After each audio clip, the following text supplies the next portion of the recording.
algún daño a la célula y por ende entonces al tejido y al órgano. Recuerden de apagar sus audios, por favor, y estar con los videos encendidos.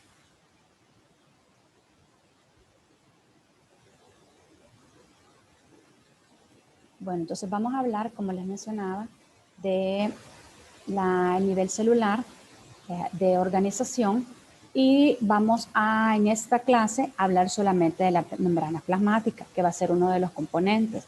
En la clase de mañana vamos a tener, se va a hablar de núcleo y luego se va a hablar ya del citoplasma, más que todo para no hacerlo todo en una sola clase y que ustedes puedan ir comprendiendo mejor entonces el tema. Los objetivos, vamos entonces a definir el concepto de célula y de biología celular. Vamos a conocer tres partes, o cuáles son las tres partes principales que tiene la célula. Y de ahí nos vamos a quedar con una de ellas, que sería conocer la estructura y las funciones de la membrana plasmática, a conocer el concepto de permeabilidad selectiva, que es lo que les mencionaba como esa puerta o ese candado que se pone para saber a quién sí, a quién no va a dejar entrar la membrana plasmática dentro de la célula o a qué va a dejar salir. Luego vamos a conocer los gradientes a través de la membrana plasmática. Ahí les he puesto al final un video para poder entender un poquito mejor eso. Y vamos a mencionar algunos mecanismos de transporte de las sustancias a través de la membrana plasmática, porque es lo que les menciono, sirve para tanto las funciones que se llevan a cabo dentro de la célula, ya en los tejidos, en los órganos, pero también va a ser el proceso o la forma en que los fármacos trabajan para poder actuar dentro de la célula. Algunos van a necesitar un mecanismo de transporte para poder accesar a ella o no por la misma permeabilidad selectiva, es decir, porque no cualquiera va a poder atravesarla. Quizás antes de seguir, ¿quién de ustedes me puede decir entonces si o si ya sabe cuáles son las partes de la célula? Si alguien las ha leído, las ha escuchado. ¿Alguien ha escuchado cuáles son las partes que tiene una célula? El citoplasma, la membrana plasmática y el núcleo. Muy bien, el citoplasma, la membrana plasmática o en algunos otros libros o literaturas o esquemas les puede poner membrana celular, es igual. Y el núcleo, que el núcleo va a tener ya lo vamos a más adelante, la información genética, muy bien. Y el concepto de célula que ustedes entienden o si ustedes tuvieran que definir qué es una célula, ¿qué dirían que es entonces una célula en general? Si ustedes quieren decir, bueno, voy a pensar en una del sistema nervioso, voy a pensar que ya lo venimos hablando, en una de la piel, o voy a pensar en una del corazón, ¿qué idea les da de qué hace la célula? Ajá, ¿alguien que tenga una idea? Liliana, Beatriz. ¿Qué entiende usted o qué cree que puede ser la célula? La célula es la que compone como nuestros organismos, nuestros tejidos, prácticamente todo nuestro cuerpo humano. Exacto, muy bien. Es el que va a componer a cada tejido, cada órgano. Y entonces la célula va a ser esa parte funcional que va a tener, aquí lo vamos a ver, es la unidad funcional y estructural básica de todos los organismos. Muy bien, Liliana. Es decir, que necesitamos que haya célula en el hígado, en el sistema nervioso, en el corazón, en los riñones, en el tracto gastrointestinal, en el tracto urinario y en el genital, en la piel. Ya vamos a ver más adelante que hay células de la piel, unas para poder nosotros percibir, por ejemplo, si nos pellizcan, si nos cae algo caliente o algo está muy helado, para hacer también de protección. Es decir, que en todos los aparatos o sistemas del cuerpo humano debe de haber siempre células que son las que van a estar dándole la función a esa parte. En el ser humano tenemos alrededor, aquí tenemos una célula, ustedes pueden ver cómo se ve la célula. En el ser humano tenemos alrededor de 200 tipos diferentes de células, no todas son iguales, ni en su forma, eso sí traten de apuntarlo, no son iguales ni en su forma, ni en sus componentes, porque aunque todos van a tener organelos, que ahí ustedes los ven en la imagen, pero algunos van a tener más y otros van a tener un poco menos, depende la función que tenga la célula. Entonces, la otra diferencia sería, aparte de su forma, va a ser también la función que tenga la célula. No todas van a tener la misma función. Unas nos van a ayudar a poder hacer la contracción muscular y que podamos nosotros caminar, tener movimiento en nuestras manos, en nuestros pies. Otras van a ser, por ejemplo, células a nivel de, por ejemplo, el músculo cardíaco que van a ayudar a que se esté contrayendo. Otras, como las neuronas, nos van a ayudar a poder procesar toda la información, entre otras más. Todas se forman a partir de una división celular que determina su división en dos células. En general, la división celular van a haber como dos tipos, la mitosis y la meiosis. Es igual si quieren apunten. La mitosis es donde solo estamos multiplicando, ¿verdad? 2, 2, 2, 2 con la misma información de la célula madre. En cambio, la meiosis va a ser un tipo de división celular característica de las células reproductoras o de las células sexuales.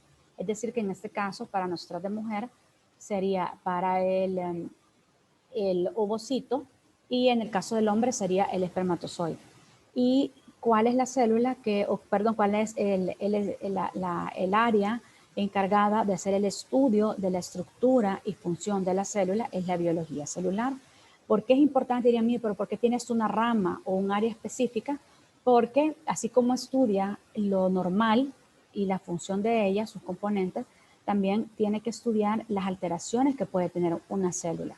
La célula puede tener alteraciones desde sus membranas, se fijan ahí dice celular, que es la misma membrana plasmática, puede tener alteraciones ahí, pueden haber alteraciones en su citoplasma, o pueden haber alteraciones en sus organelos u orgánulos, o peor aún en el núcleo. Por ejemplo, a nivel de como el cáncer, en el cáncer las células empiezan a tener alteraciones desde su membrana plasmática hasta el núcleo, por eso es que cambian hasta de forma y hasta la función, porque se ve afectada toda la célula.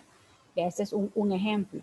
O por ejemplo también la biología puede servir, en este caso celular o llamada también a biología molecular, va a poder dar parámetros o va a poder hacer estudios más específicos. Por ejemplo, en el caso de, y eso se hacía en la universidad, hay un laboratorio de biología molecular, ellos hacían unas pruebas de citología, pero en este caso ya era específico para poder ver si había el virus del papiloma humano y qué tipo específico era. Entonces quiere decir que podían detectar específicamente el tipo celular que en este caso estaba ocasionando ese virus del papiloma humano. Entonces sirve para eso, tanto para ver lo normal, pero también para ayudar a identificar anormalidades que pueden haber en ella. Y ahí está para que ustedes vean el tipo de la variedad de células que tenemos en nuestro organismo. Lo que les decía, tanto en forma, si se fijan, las células que dice el cartílago, las células secretoras, células musculares, que miren son alargadas, células epiteliales, las células sanguíneas, que son de varios tipos, las células óseas, miren qué diferente, las células nerviosas, que ya las hemos visto las neuronas, y las células adiposas o llamadas también adipocitos, como todos varían, no todos son redonditos, o hay unos que si se fijan, no todos están pegaditos, no todas están unidas.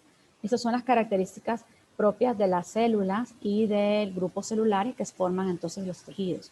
Entonces, para que ahí ustedes vean las diferentes formas que hay, tipos de células, aproximadamente 200 tipos en nuestro organismo. ¿Cuáles van a ser entonces las partes de la célula? Se va a dividir en tres partes fundamentales. Vamos a tener a la membrana celular, o llamada también membrana plasmática, que va a ser la más externa. Esta nos va a formar o va a ser la superficie externa de la célula que la separa del medio interno y del externo. Puede hacer que el medio interno hacia otro tejido, hacia una cavidad en nuestro organismo, o como en el caso de la piel, hacia el medio externo.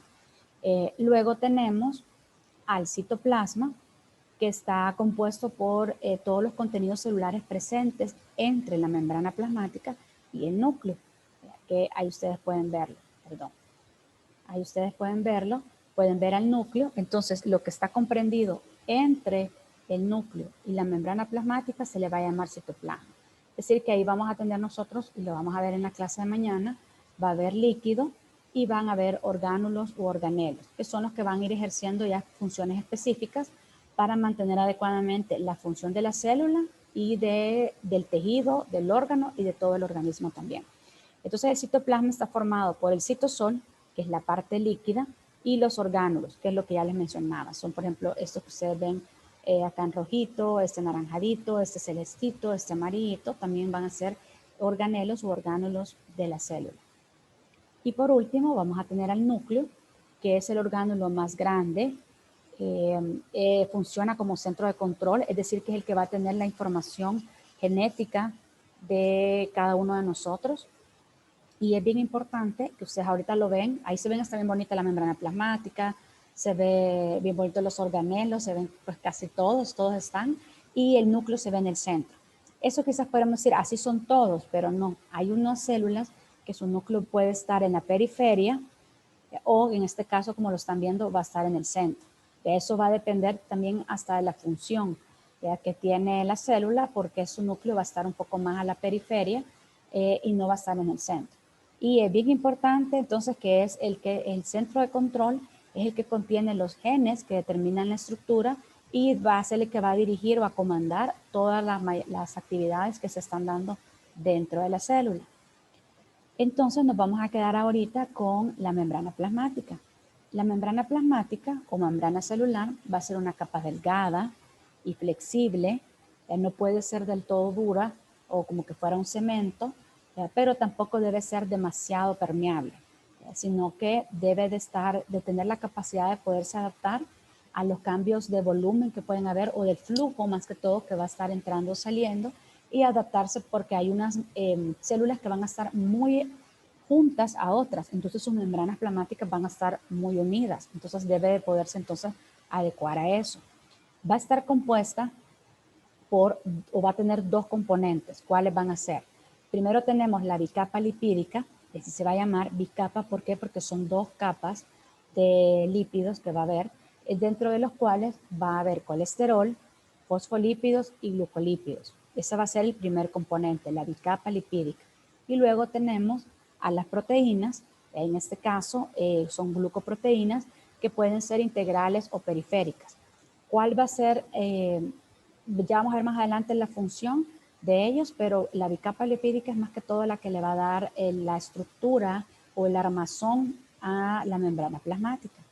En cambio, las proteínas, o en este caso las glucoproteínas, van a servir como un medio de transporte o más que todo para ayudar a conectar o a poder transportar a los, en este caso, nutrientes, desechos u otros componentes que van a entrar o a salir de la célula. La bicapa lipídica, entonces les decía, es la estructura básica de la membrana. El 75% van a ser fosfolípidos, el 20% van a ser colesterol y el 5% van a ser glucolípidos, de los que nosotros vamos a encontrar a nivel de la bicapa lipídica.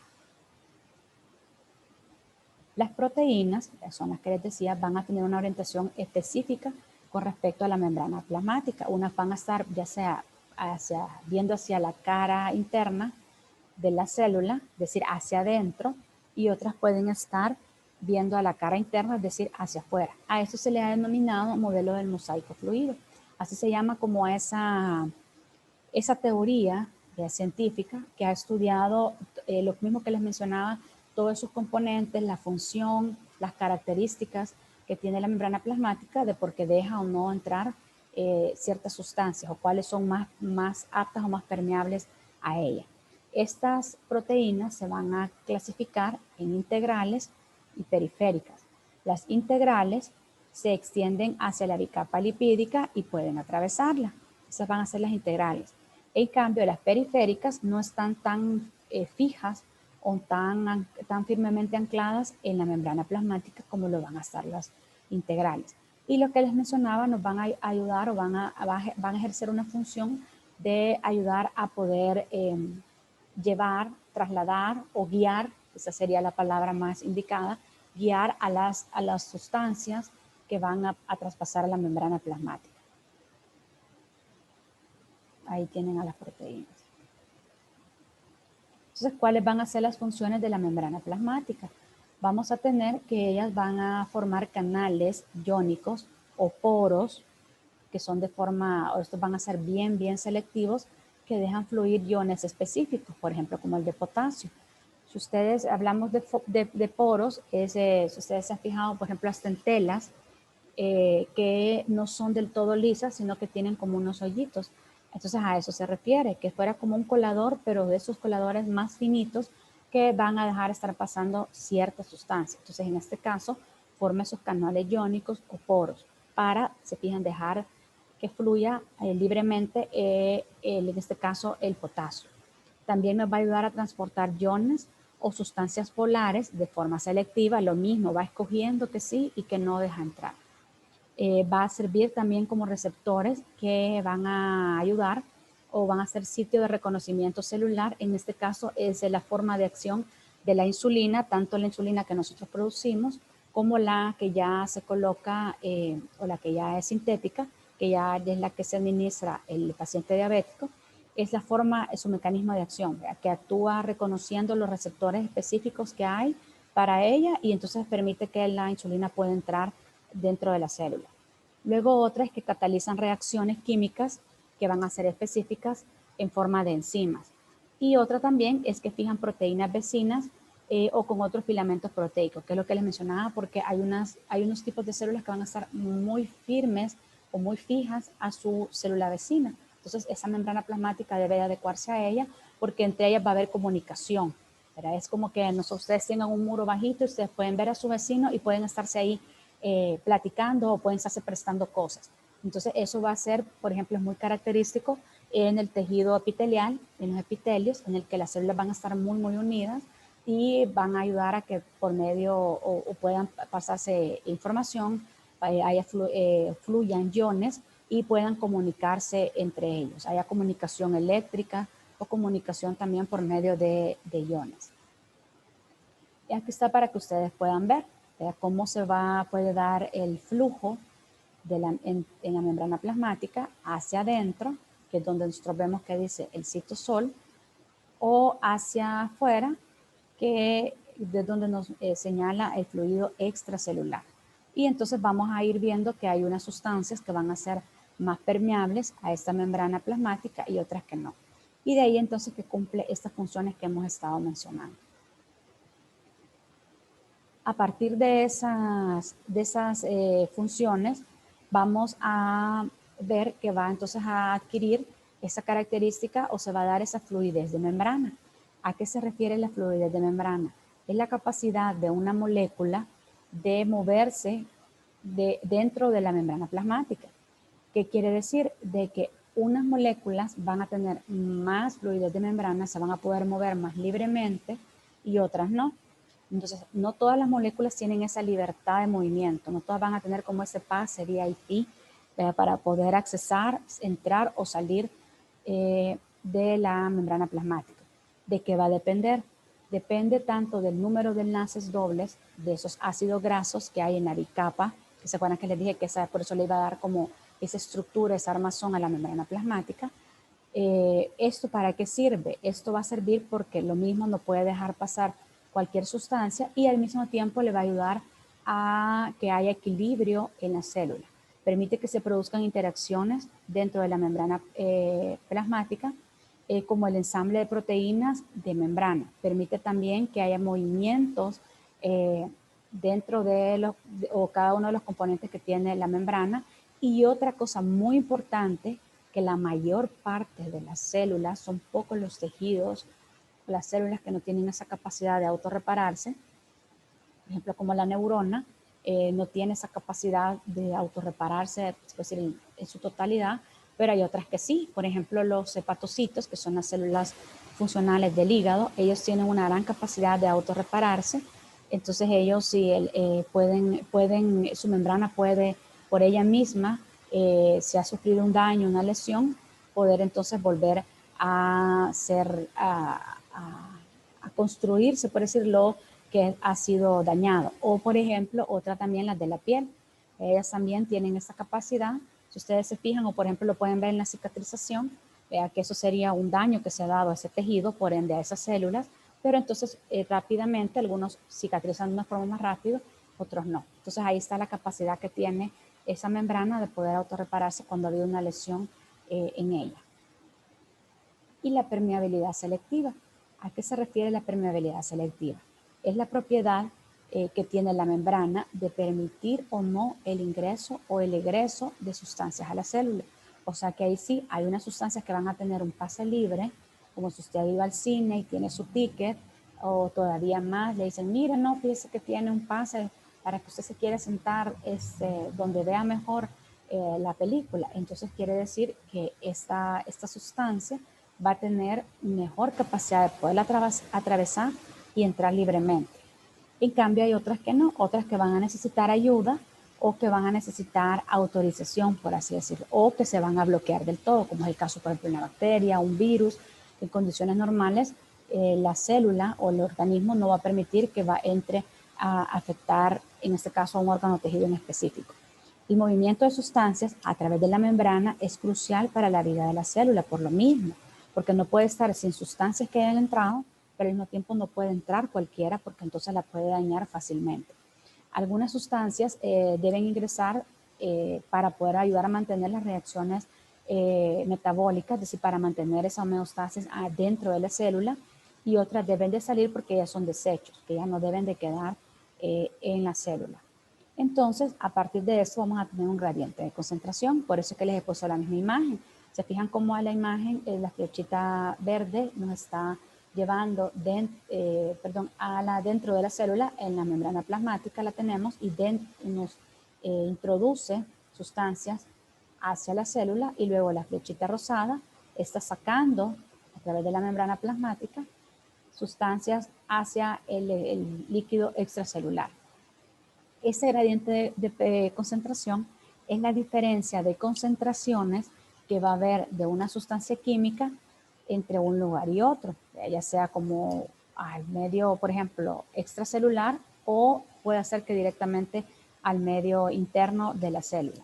Si los solutos se mueven de un área de mayor a menor concentración, vamos a hablar que va a favor del gradiente, es decir, que rápidamente, es como que se va deslizando y lleva todo el impulso. En cambio, si va de un área de menor a mayor concentración, se vuelve en contra del gradiente. Es como que nosotros vemos que hay 100 grados que tenemos que subir, nos va a costar un poco más. Entonces a eso vamos en contra. ¿Qué sería entonces un soluto? Porque se fijan, son dos palabras, soluto y solvente, que ya las hemos mencionado acá. Soluto es cualquier material disuelto en un líquido. Y solvente es un líquido donde se disuelve el soluto. A partir de aquí, ¿hay alguien que me pueda dar un ejemplo de qué sería un soluto y qué sería un solvente? Algo de la vida diaria que nosotros ocupamos. El soluto podría ser café y el solvente agua. Excelente, muy bien. ¿Cuál otro ejemplo? Otro más, que ese todos los días creo que todos tomamos. ¿Cuál otro podría ser? La sal. Exacto, la sal puede ser que en el agua igual. Otro ejemplo más, se fijan, les estoy contando de la vida diaria, llevamos dos. ¿Cuál otro podría ser?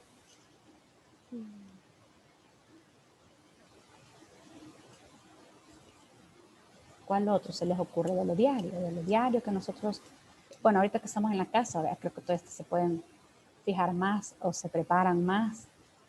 ¿El azúcar?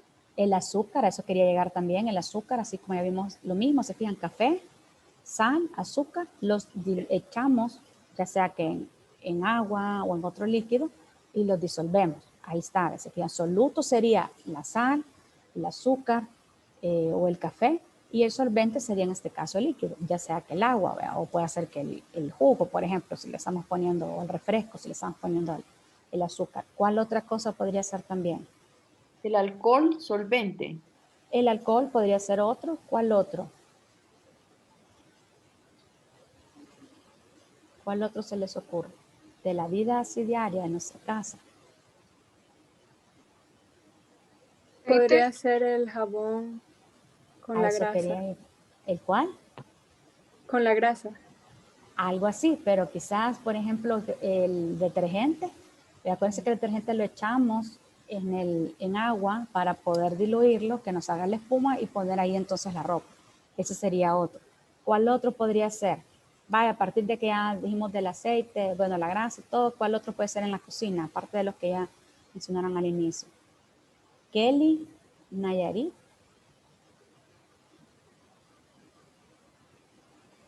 Está. No. Liliana, Samantha, está. El vinagre. El vinagre puede ser otro, muy bien. ¿Cuál otro? Priscila. El cloro. Ajá, ¿cómo el cloro? El cloro con el agua. Exacto.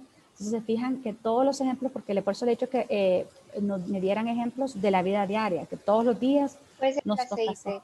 Puede ser el aceite también, muy bien. Puede ser el aceite u otra, hasta alguien me ha dicho, mira, el arroz, porque se fijan al arroz, sería como aunque ahí sería como una mezcla, por así decirlo, pero lo mismo, se fijan, le tenemos que echar agua, entonces el arroz sería como la parte sólida y el agua que sería pues la parte líquida, que en ese caso quizás cae más como una mezcla. Pero todo, por ejemplo, si ustedes se toman un Alka-Seltzer, por ejemplo, fijan, la Alka-Seltzer hay que ponerla en agua para que pueda entonces hacer la efervescencia y tomarla.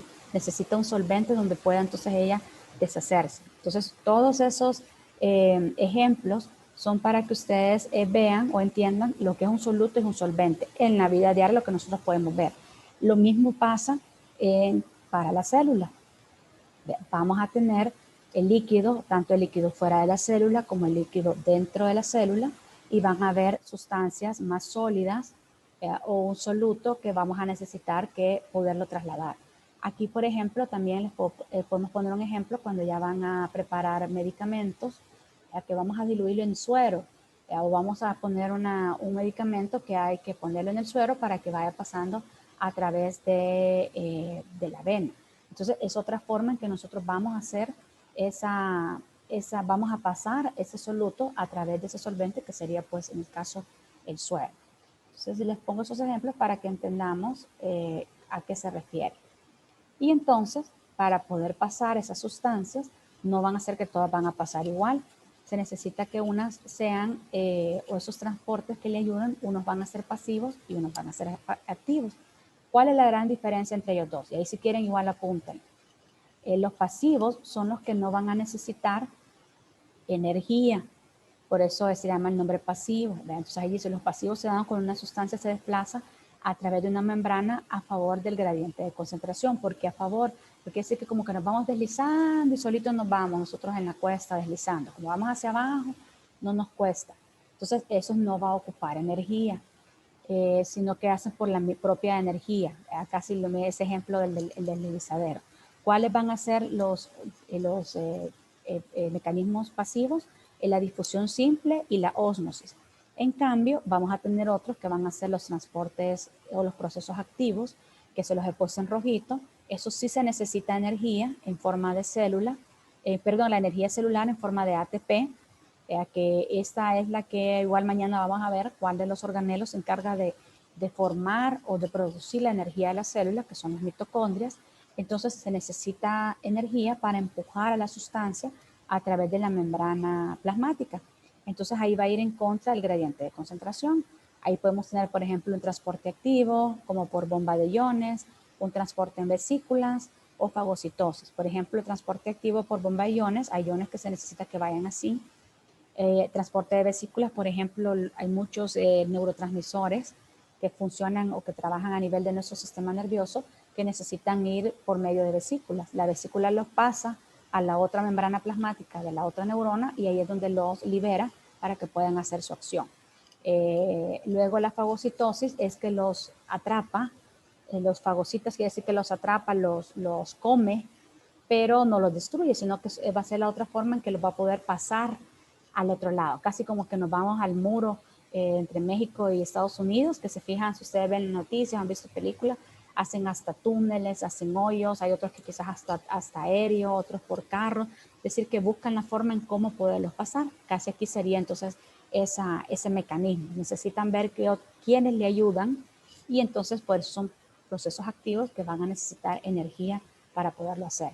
Ahí ustedes pueden ver entonces en la imagen cómo va de un medio, dice, más concentrado a uno menos concentrado, entonces va por difusión simple. Es más fácil poder llevarlo así a que sea en contra del gradiente de concentración.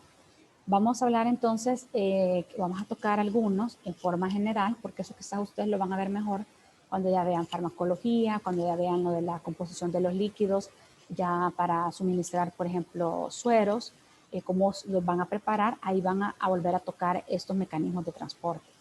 La difusión simple quiere decir que viene del griego diffus, que significa diseminación, y es un transporte pasivo en el que se da el desplazamiento de una sustancia desde un sitio a otro a través de la propia energía de uno. Entonces sigue el gradiente de concentración de mayor a menor concentración. ¿Cuáles van a ser algunos de los fluidos que van a poder hacer tener ese mecanismo de transporte? El agua, las vitaminas, el oxígeno, el dióxido de carbono y la urea. Se fijan que son sumamente importantes que el agua tenga un paso libre. En este caso una difusión simple, es decir, nadie la detiene y ella lleva la fuerza suficiente para ella solita poder entrar. Lo mismo el oxígeno, que es sumamente vital para nosotros. El dióxido de carbono, porque necesitamos poderlo sacar. La urea, que igual es otro material de desecho. Y este mecanismo es importante para que se dé el intercambio entre la sangre y los alvéolos y efectúe entonces la respiración y se dé el intercambio gaseoso.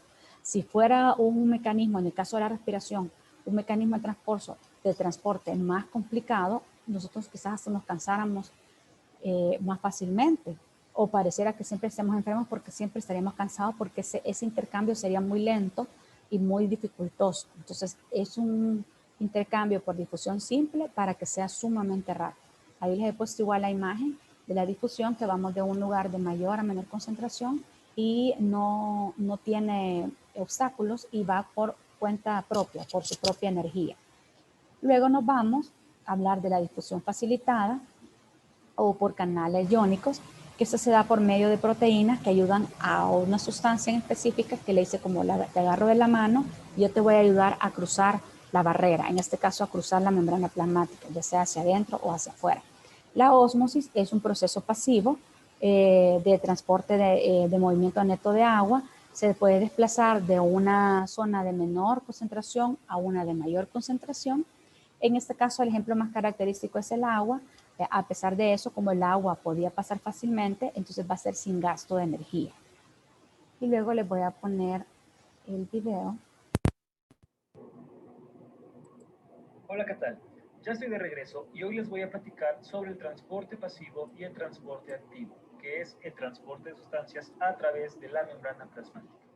La diferencia entre transporte pasivo y transporte activo es que en el transporte pasivo no se ocupa energía y en el transporte activo sí se ocupa energía. ¿Qué energía? El ATP.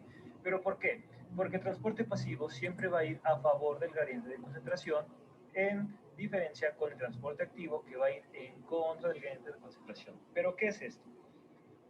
Tanto fuera de la célula como adentro, la concentración de sustancias siempre será diferente. Habrá un lugar donde hay mayor concentración y un lugar donde hay menor concentración.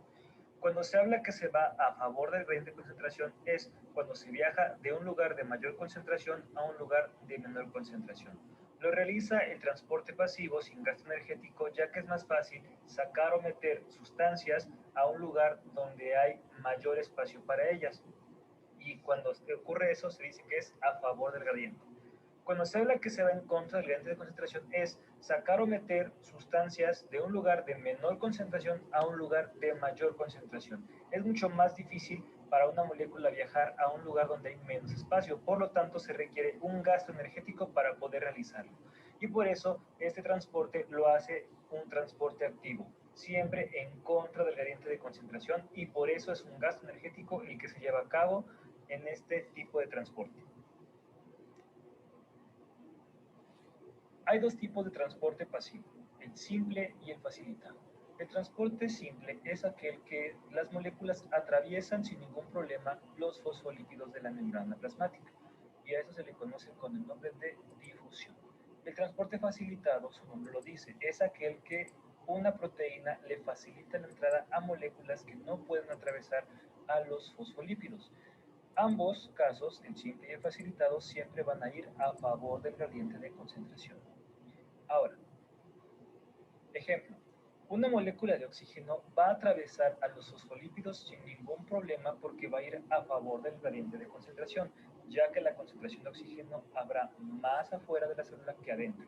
Cuando la célula ocupa el oxígeno para respirar como producto de desecho, origina CO2. La concentración de CO2 siempre será mayor en el citoplasma que afuera.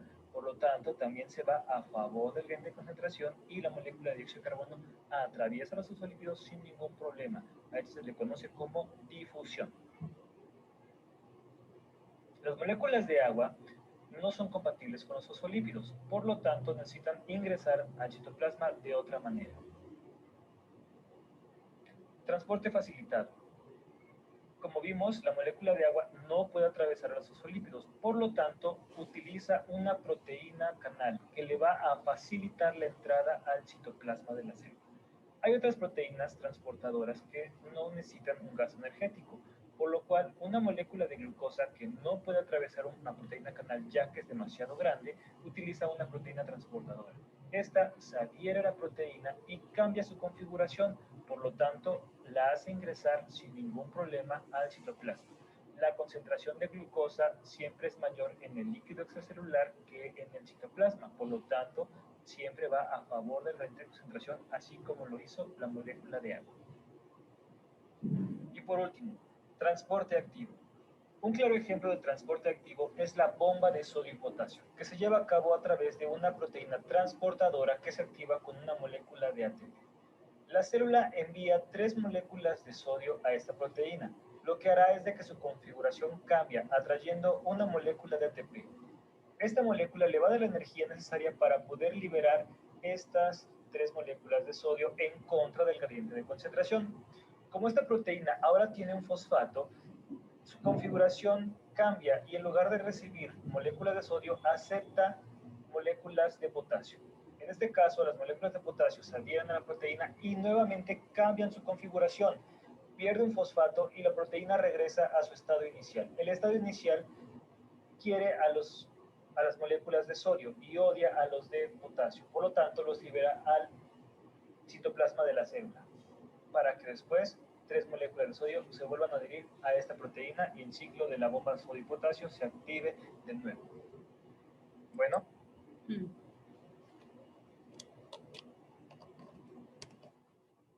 Bueno, les puse el video porque se fijan, ya explica mejor los tipos de transporte en general que se pueden dar dentro o hacia fuera de la célula. Y se fijan cómo habla de sustancias normales, importantes que nosotros necesitamos diariamente que estén haciendo esos movimientos porque son vitales para la vida. Luego, pues van a ir conociendo ustedes los mecanismos también que se hacen así para poder meter fármacos, o aún así cuando ustedes vean la parte de parasitología, cuando vean lo de los virus, bacterias, van a ver entonces también el mecanismo que tiene una bacteria o que tiene un virus como para engañar y para poder entrar a la célula. Entonces, ahorita es más que todo para que ustedes tengan una idea o entiendan que hay ciertas sustancias que sí pueden entrar fácilmente y otras que no lo pueden hacer. Perdón. ¿Dudas o preguntas?